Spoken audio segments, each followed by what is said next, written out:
dinaramdam ko. Ang alin? Si Jason na lang magkukwento sa'yo. Patawad. Andrea, Huwag mo siyang papakawalan. Maswerte ka sa kanya. Hindi siya katulad ni Donald.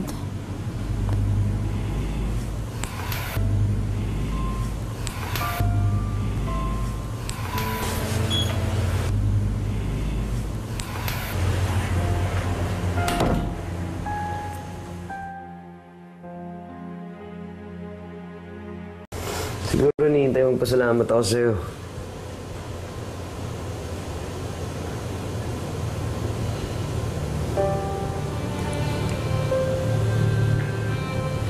Sabi na sa akin ni Marga, kung totoong pinagsamantalahan ka, dapat lalaban ka.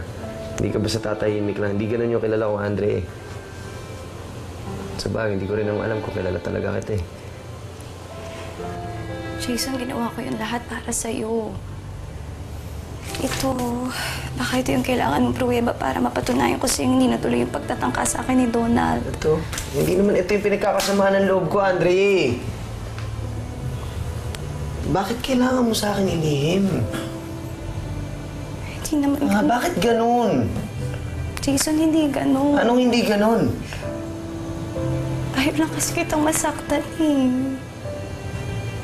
Kailan mo pinahalagaan yung nararamdaman ko? Wala kang tiwala sa akin? Sa lahat ng tao sa akin hindi sabihin? Alam na ng lahat ako, hindi mo akong tanga.